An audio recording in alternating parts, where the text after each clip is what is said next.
बिस्मिल्लाहिर्रहमानिर्रहीम। अस्सलाम वालेकुम दोस्तों, मैं हूं फारूक हुसैन, आपका होस्ट। आज एक नई वीडियो नए व्लॉग के साथ हाजिर हैं। आज का हमारा जो वीडियो है वो है पाकिस्तान का एजुकेशन सिस्टम। क्या ये एक स्कैम है? क्या हमारा एजुकेशन सिस्टम जो है ये एक रिक्वायरमेंट पूरी कर रहा है हमारी मुल्क की, हमारी जो ज़रूरियात हैं ये, और हमारा जो स्टैंडर्ड है क्या ये दुनिया के साथ मैच करता है? आज हम इसके ऊपर गुफ्तगू करेंगे। देखें, पाकिस्तान का जो निज़ाम है ये निज़ाम वही चल रहा है जो प्री पार्टीशन अंग्रेज़ हमें 1835 एक्ट के तहत दे गए थे।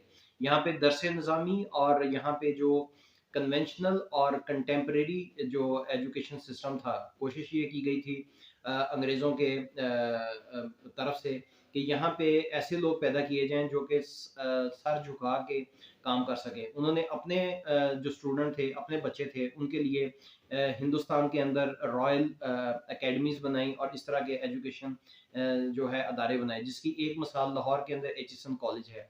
एचिसन कॉलेज इनफैक्ट 1886 के अंदर लाहौर में इस्टेब्लिश हुआ, लेकिन ये कॉलेज जो है, ये स्कूल जो है, इसको पहले चीफ्स कॉलेज कहते थे। ये हिंदुस्तान में ऑलरेडी इस्टेब्लिश हो चुका था, लेकिन इसका बाद में नाम चेंज करके यहाँ बनाया गया और यहाँ पे जो स्टूडेंट पढ़ते थे उन्हें, और जो नवाबों के बच्चे थे उन्हें बाद में आने वाले दिनों में इसके अंदर एडअप किया गया। ये बेसिकली उन्होंने अपनी ज़रूरत के मुताबिक बनाया था, और हमारी मार्किंग का सिस्टम और उनकी अपनी जो एजुकेशन सिस्टम था वो इंटायरली डिफरेंट था। पाकिस्तान के अंदर पार्टीशन से लेके आज तक 74 ईयर्स के अंदर ये देखा है कि यहाँ पे जितने भी कामयाब लोग थे, हमारे कायदे आज़म मोहम्मद अली जिन्ना, अल्लामा इकबाल, जो कि पार्टीशन से पहले ही फौत हो चुके थे, वो तमाम फॉरेन क्वालिफाइड थे। यानी कि उनके प्रोमिनेंट होने, तमाम लोगों के अंदर प्रोमिनेंसी उनकी ये थी कि वो फॉरेन क्वालिफाइड थे और उन्होंने बाहर से तालीम हासिल की थी।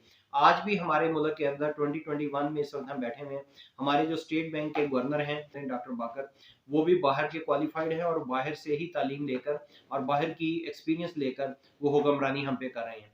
हम एक ऐसी कौम है जो कि 74 ईयर्स गुजरने के बावजूद भी गुलाम ही पैदा कर रहे हैं और गुलामी के अंदर ज़िंदगी गुजार रहे हैं। हमारे यहाँ पे मुख्तलिफ तरह के जो है वो तजर्बात किए गए, करिकुलम दिए गए, और अब इस वक्त जो 2021 के अंदर करिकुलम है वो यकसा नसाब तालीम के नाम पे आवाम को धोखा दिया जा रहा है। यहाँ पे मज़हब के नाम पे तालीम दी जाती है, लिटरेचर के नाम पे तालीम दी जाती है, लेकिन उसके बावजूद जो वालिदैन हैं वो सिर्फ ये चाहते हैं कि हमारा बच्चा या डॉक्टर बने या इंजीनियर बने। उसके बाद कैटेगराइज किया गया है, बाज़ लोग फाइनेंस में काम करते हैं, बाज़ लोग कंप्यूटर में काम करते हैं, लेकिन ये धोखा है जो बार बार दिया जाता है। पाकिस्तान के अंदर आप बहुत बड़े बिजनेसमैन जो देखेंगे उनमें से बहुत कम लोग होंगे जो डॉक्टर्स और या इंजीनियर्स होंगे। जिन लोगों ने स्टार्टअप किया, यानी स्टार्टअप से मुराद है कि एक नया इनोवेशन लेकर आए। बहुत कम लोग हैं जो कि इस तरह की तालीम लोगों को दे रहे हों जिसके अंदर के आज की तालीम, आज की ज़रूरियात पूरी की जाती हों, जिसके अंदर के कंप्यूटर है या जिसके अंदर के सोशल मीडिया के मुताबिक तालीम दी जाती हो। बहुत से आप ऐसे अदारे देखेंगे जहाँ पे बहुत ही लिमिटेड लोग हैं जो कि ऑनलाइन काम से लाखों रुपए नहीं बल्कि करोड़ों रुपए कमा रहे हैं। पाकिस्तान के अंदर ऐसे यूट्यूबर्स हैं जो करोड़ों रुपए कमा रहे हैं। कितने वालिदैन हैं जो अपने बच्चों को ये इजाज़त देंगे कि वो भी इस तरफ आएँ और कोई ना कोई हुनर सीखें। हम अगर जो तरक्की याफ्ता कौमें हैं उनकी तरफ देखते हैं तो उनके बच्चे टीन एज से जो है वो कुछ ना कुछ अर्निंग करते हैं, कुछ कमाते हैं, कुछ गवाते हैं, और उसके बाद वो अपनी एक सोच पैदा करते हैं। हमारे यहाँ पे, जैसे मैंने पहले अर्ज़ किया, अंग्रेज़ ने एक सोच दी। वो ये सोच थी कि टेबल और चेयर के ऊपर बैठ के एक क्लर्क पैदा किया जाए, जिसको एक काम दे दिया जाए और वो काम करता जाए और वो 60 साल की उम्र में रिटायर हो जाए, लेकिन वो अपनी गर्दन ना उठा सके। वो अपनी एक सोच पैदा ना कर सके जिसके अंदर के वो ये सवाल कर सके कि ये मैं काम क्यों कर रहा हूँ? इसीलिए हमारे यहाँ पे स्पेस पे कोई इन्वेस्टमेंट नहीं हो रही, टेक्नोलॉजी पे कोई इन्वेस्टमेंट नहीं हो रही। हमारे यहाँ पे जो स्टार्टअप जिसकी मैंने बात की है, स्टार्टअप एक ऐसी चीज़ है कि कोई भी इनोवेशन है आजकल पाकिस्तान के अंदर कुछ चंद नौजवान कर रहे हैं जो कि ऑनलाइन जिन्होंने बिजनेस स्टार्ट किया। उसके अंदर आपने बहुत सी मिसालें देखी हैं, जैसे पाक व्हील्स में डेवलपमेंट की गई और कुछ एक नौजवान उठा, उसने एक अदारा बनाया, क्रीम एक अदारा बनाया, लेकिन ये चंद एक मिसाल। इनके पास एक विजन थी, एक नुक्ता था जिसको उन्होंने लेके आगे चले हैं, और ज़िंदगी के अंदर कामयाबी वही लोग हैं। मैं कासम अली शाह साहब की बात करूँगा। वो इनफैक्ट क्वालिफाइड हैं जो कन्वेंशनल डॉक्टर या इंजीनियर बनते हैं। उसके बाद उन्होंने सीएसएस का एग्ज़ाम भी दिया, लेकिन उसके बाद वो उसी तरफ आए हैं जो कि इस वक्त हमारे मुआशरे की ज़रूरत है।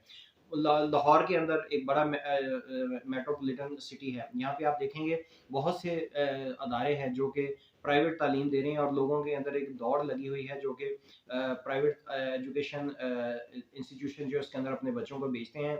महीने की 25 से 30-35 हज़ार 40 हज़ार तक भी फीस है उन अदारों की, वो दे रहे हैं, लेकिन उन्हें डायरेक्शन का नहीं पता कि ये किस लिए दे रहे हैं। आमतौर पे पाकिस्तान के अंदर 3 तालीमी निज़ाम चल रहे हैं, जिसे इनफैक्ट कहना चाहिए एक जो है वो दरस निज़ामी का है जो कि मदरसों में पढ़ाया जाता है, और उसके बाद एक गवर्नमेंट का है पब्लिक सेक्टर, और दूसरा प्राइवेट सेक्टर। लेकिन जिनके पास पैसे हैं वो प्राइवेट सेक्टर में जा रहे हैं, बाकी पब्लिक सेक्टर में जा रहे हैं। पब्लिक सेक्टर का जो है बहुत ही बुरा हाल है, वहाँ पे तालीम की डायरेक्शन लेस एजुकेशन दी जाती है। प्राइवेट सेक्टर जो है वो उनके पास एक डायरेक्शन है, उनका जो निज़ाम है वो कैम्ब्रिज का निज़ाम है या ऑक्सफोर्ड का देते हैं, लेकिन उसमें से भी हमारे जो स्टूडेंट्स हैं वो यहाँ तो तालीम हासिल कर लेते हैं, लेकिन बाहर जाके तालीम हासिल करना उनके लिए बहुत डिफ़िकल्ट होता है। उसकी वजह ये है कि उनकी कैरियर काउंसलिंग नहीं होती। वो अप्लाई वहाँ पे किस तरीके से करना है, वहाँ पे स्कॉलरशिप किस तरीके से विन करने हैं, और वालिदैन के पास अगर उनकी फ़ीस देने के लिए, नो डाउट इसमें कोई शक नहीं है कि वहाँ पे फ़ीस इतनी हाई है कि यहाँ का कोई जागीरदार भी होगा तो वो भी शायद मुश्किल से अपने बच्चों को वहाँ पे एजुकेशन दिलवा सके। उसके लिए ज़रूरी है कि वहाँ पे स्कॉलरशिप विन किए जाएँ, और उसका स्टूडेंट्स को बिल्कुल भी पता नहीं होता है।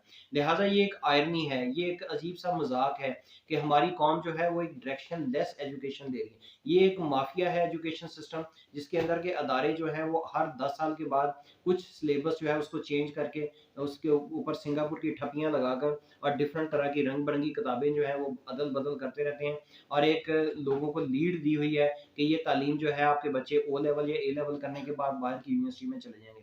बाहर की यूनिवर्सिटी में जाना इतना आसान नहीं है। यहाँ पे अगर 100 स्टूडेंट ए लेवल करता है तो उसमें से 10 या 15 स्टूडेंट ही होंगे जो कि बाहर की यूनिवर्सिटी में जा सकते होंगे।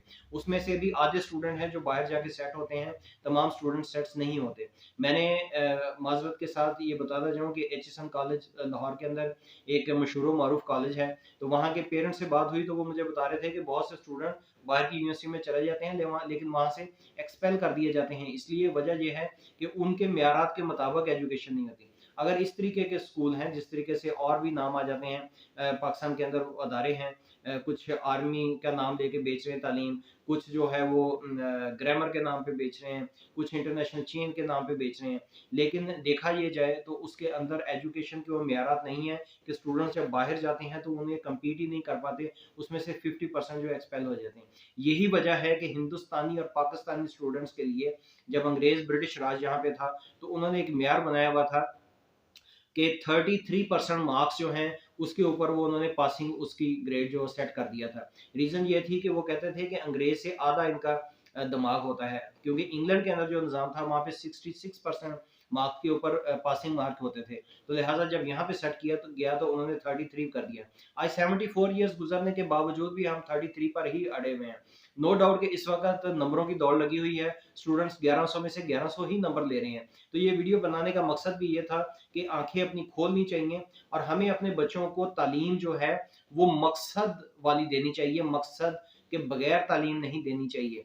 यानी कि वो एजुकेशन दें जिसके अंदर के बच्चों के अंदर ये क्वेश्चन रेज़ करना, सवाल पैदा करना, वो साइंस हो, मैथ हो, उसके बारे में, या भले आर्ट्स ही हो क्यों ना हो। वो आर्कियोलॉजी के अंदर जा सकते हैं, वो फाइन आर्ट्स के अंदर जा सकते हैं, लेकिन वो कैटलिस्ट हों।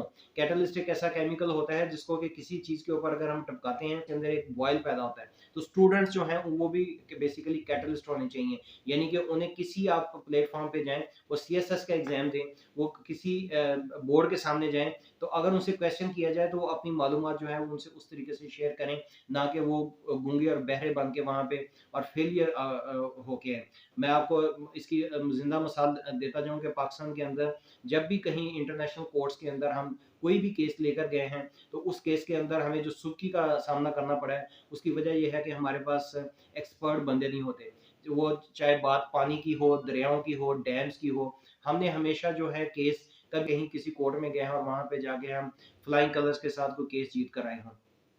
जंग बंदी हो या किसी तरीके से हो, हमारे मुल्क के अंदर स्टॉक एक्सचेंज चलानी हो, स्टेट बैंक चलानी हो, हमारे मुल्क के अंदर जो इंटरनेशनल स्कूल चलाने हो। आपको पता है लोग जो जानते हैं HSM कॉलेज का जो प्रिंसिपल है इस वक्त वो ऑस्ट्रेलियन है। लाहौर के अंदर ग्रामर स्कूल हैं, उनका जो प्रिंसिपल है जौहर टाउन के अंदर वो फ्रांसीसी है। इसी तरीके से शोएफात इंटरनेशनल स्कूल है, उनकी जो मैडम है वो भी यानी फॉरनर है वो। इस तरीके से और बहुत से स्कूल हैं। तो इन्हें आज 74 ईयर्स गुजरने के बाद भी फॉरनर ही रन कर रहे हैं। जिस तरीके से पाकिस्तान जब बना था तो चीफ ऑफ आर्मी स्टाफ अंग्रेज थे और उन्हीं के हाथ में तमाम इख्तियारात थे, चाहे वो हिंदुस्तान हो या पाकिस्तान हो। पाकिस्तान के पहले chief of army staff general Ayub Khan बने थे, उस वक्त तक जो चीफ ऑफ आर्मी स्टाफ था वो अंग्रेज ही था। तो आज भी वही पोजीशन है कि जब भी किसी बड़े इदारे को चलाने की बात आती है तो हम अखबार में इश्तहार देते हैं और वो बाहर से हम इम्पोर्ट करके लेके आते हैं। अगर हमारे 1100 नंबर लेने वाले स्टूडेंट या हमारे अदारे जहाँ पे हम 40 हज़ार फीसें पे कर रहे हैं, अगर वो कोई ब्रेन पैदा कर रहे होते तो हमारी जिस तरीके से इकोनॉमी स्कैर्सिटी नहीं है, इसके अंदर अल्लाह ताला ने बहुत ज़्यादा हमें नवाजा है। यहाँ पे कॉटन है, राइस है, उसके बाद इसमें वीट है, मिल्क है और सबसे बढ़ के जो है मैन पावर जो है वो सस्ती है। हम दुनिया में ये जितनी भी मैंने आपको चीज़ें गिनवाई हैं इसमें हम 5वें 6ठे नंबर पे फॉल करते हैं, लेकिन मिसमैनेजमेंट में हम मैनेज नहीं कर रहे। तो हमारा एजुकेशन सिस्टम जो है ये टोटल एक फ्लॉप है, ये एक स्कैम है और इसकी एक पिक्चर मैंने आपको दिखाने की कोशिश की है कि हमें बिजनेस जो है अपने मुल्क के अंदर उसको फ्लॉरिश करने के लिए और स्किलफुल जो स्टूडेंट्स हैं उन्हें स्किलफुल बनाने के लिए और अपनी अगली नस्ल को कुछ ना कुछ सिखाने के लिए गवर्नमेंट अगर जिम्मेदारी नहीं ले रही, प्राइवेट अदारे जिम्मेदारी नहीं ले रहे तो वो जिम्मेदारी हमें घर से पैदा करनी होगी।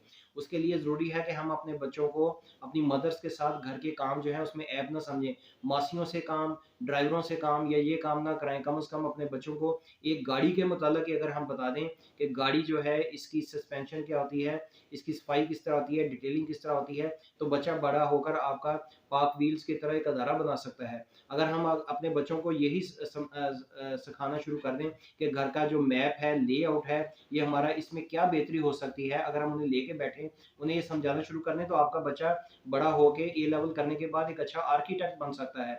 अगर हम अपने बच्चों को अपने लॉन के मुताबिक बनाना शुरू कर दें तो आपका बच्चा जो है वो हॉर्टिकल्चर के मुताबिक जो है वो एक्सपर्ट बन सकता है।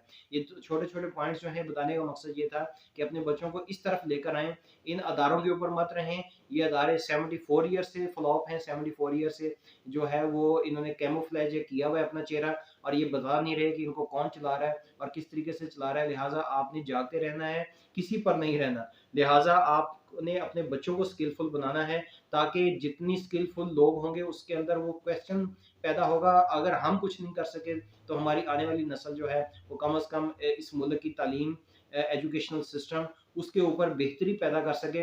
ये ना हो कि हर दूसरे तीसरे साल नसाब बदलने से कुछ नहीं होने वाला। सोच बदलनी पड़ेगी, अपनी जो चीज़ों को समझने की एबिलिटी है वो बच्चों के अंदर पैदा करें। मैं आपको बताऊं कि हमारे अल्हम्दुलिल्लाह इस वक्त मायूसी की बात नहीं है। फेसबुक के ऊपर मेरी बहुत जो बड़े बड़े स्कूल हैं लाहौर के अंदर मैं बात करता हूँ, जैसे HSM कॉलेज है, लाहौर ग्रामर स्कूल है, जौहर टाउन में उनकी ब्रांच है, इसी तरीके से शोएफात है। इनके जो स्टूडेंट्स जो ए लेवल कर चुके हैं, जिन्हें के एक हद तक जो अच्छे जो प्रोफाइल के साथ कर चुके हैं, मेरी उनके साथ मैसेंजर पे बातचीत हुई एजुकेशन के हवाले से। यही आप लोगों की फीडबैक होती है जो हम आपके सामने लेकर आते हैं। तो उनकी एक बात बहुत अच्छी लगी मुझे। उन्होंने कहा कि सर आप जो एजुकेशन की बात करते हैं ना, हमेशा बच्चा जो है उसको अपने घर के पास किसी भी स्कूल में दाखिल करा दें। इस दौर में मत रहें कि उसको हमने किसी बड़े स्कूल के अंदर लेके जाना है। स्कूल तमाम एक जैसे होते हैं, 19-20 का फ़र्क है प्राइवेट लेवल के ऊपर। पब्लिक में चले जाएँगे वहाँ पे भी सारे एक जैसे हैं, 19-20 का फ़र्क है। दरस-ए-निज़ामी में चले जाएँगे तो वहाँ पे भी कोई मदरसा बड़ा है, कोई 20 कमरों वाला है तो कोई 2 कमरों वाला है, उसमें कोई फ़र्क नहीं है। आप अपने बच्चों को यूनिवर्सिटी के लिए तैयार करें। आप उन्हें लम्स के लिए तैयार करें, नस्ट के लिए तैयार करें, आप फास्ट यूनिवर्सिटी के लिए तैयार करें, आगा खान के लिए तैयार करें। वहाँ पे जाके असल में दौड़ शुरू होनी है। बच्चा अगर आपका एनालिटिकल सोच रखता है तो फिर उसको वहाँ पे जाने के लिए कोई नहीं रोक सकता। ये बड़ी एक प्यारी बात थी जो एंड पे मैंने आपके साथ शेयर की है। उम्मीद है आपको आज की वीडियो पाकिस्तान एजुकेशन के ऊपर पसंद आई होगी। पेज फारूक हजवेरी को ज़रूर सब्सक्राइब करें। तो नेक्स्ट वीडियो तक के लिए मुझे इजाज़त दीजिए। अल्लाह हाफ़िज़।